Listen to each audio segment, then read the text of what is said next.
of dreamers, why don't you help Mrs. Shoemaker with the skeletons? Later that night, Sarah works on her costume in my room. I sit on the bed, the tome sneaked out of the library and Sarah's mom's journal open in front of me. The loose pages in your mom's notebook are the missing pages from the book, I say. That's why I brought it over, Sarah mumbles around the pins in her mouth. She's trying to sew strips of shimmering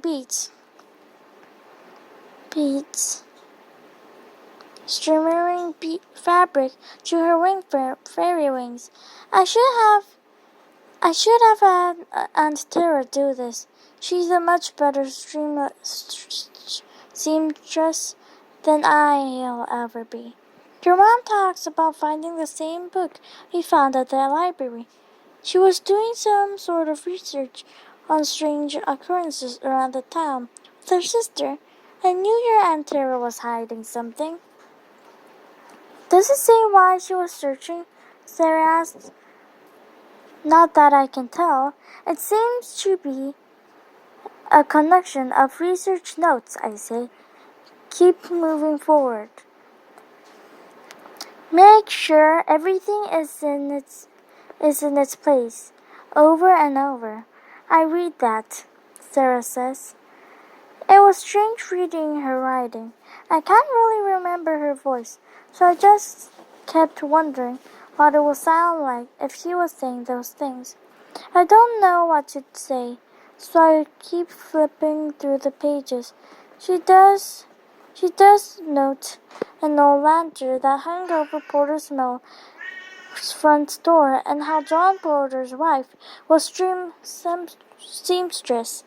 I unfold the large yellowing pages that had been shuffled in the journal. The pages she tore out of the book told about some sort of geologic event that changed the path of the river. Your mom has a note in her journal that says no recorded geologic disturbances in area. I told from the yellowing pages.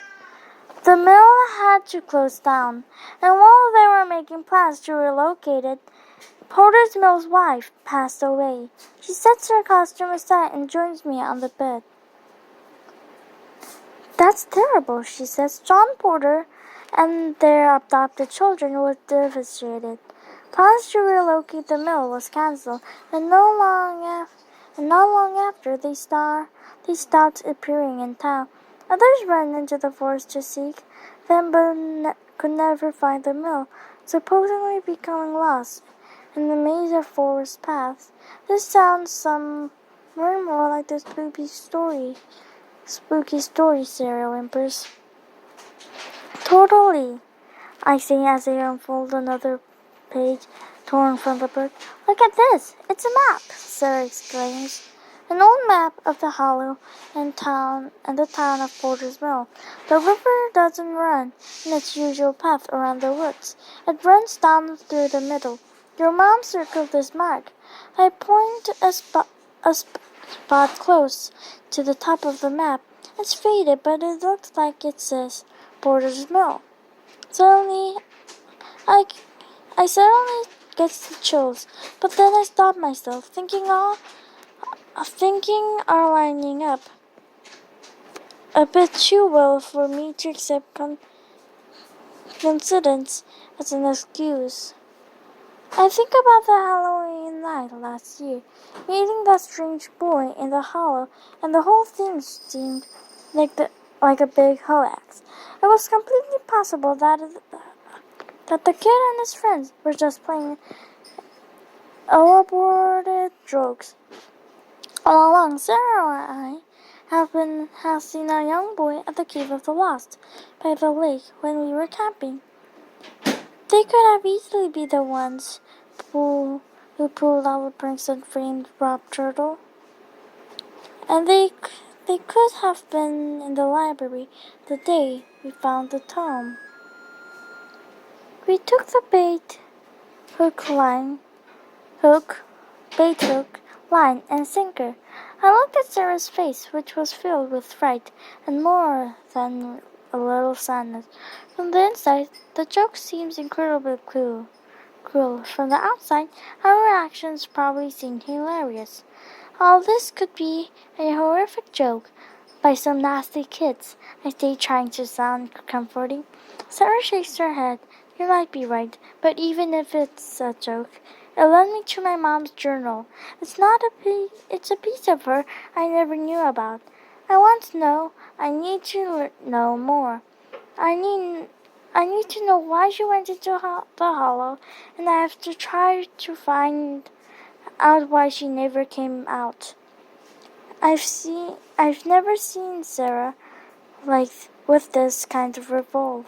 She streams stronger and suddenly feel proud of her. Let's go talk to Aunt Tara, she says.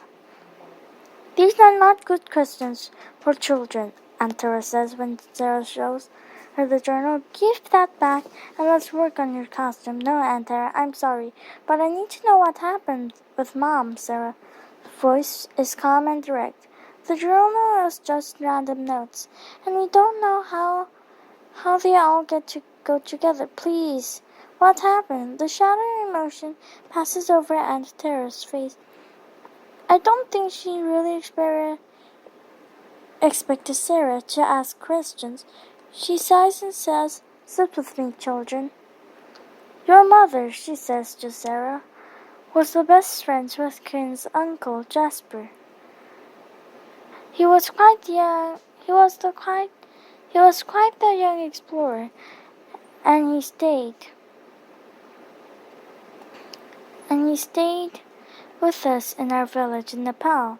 He helped our family come to the United States years ago. Jasper even introduced your mom and father. I never knew all that, Sarah says. When Jasper disappeared, Anna was devastated. As Tara continued, she was determined to find him. He was also my friend, so I helped however I could. One day, Anne asked me to watch you, Sarah, and didn't come back for a long time. Too long. Your father and I were very worried. She came back with a key, scissors, and lantern. She said that belonged to John Porter and his wife. Anne showed me a map, an old map, and said she could find Porter's mill, and she said it was where Jasper disappeared. Why? What was in Porter's mill? Asked. I don't know. Adventure, I suppose, Aunt Tara whispers. All I know is Anna took these things with her and disappeared herself. Now you have found them, and I think someone is playing a mean joke. That's why I took them away. I don't want you to be hurt. Aunt Tara stands up, wipes her tears, and smiles at us. That's all I know. No more secrets. I make you girls holiday cookies. She leaves without waiting for a response. We listen to Aunt Tara moving around in the kitchen for a few minutes. Suddenly, Sarah looks straight at me and says, well, that settles it. Settles it? Settles what? We have to go into the hollow tomorrow night and find Porter's mill. To be continued.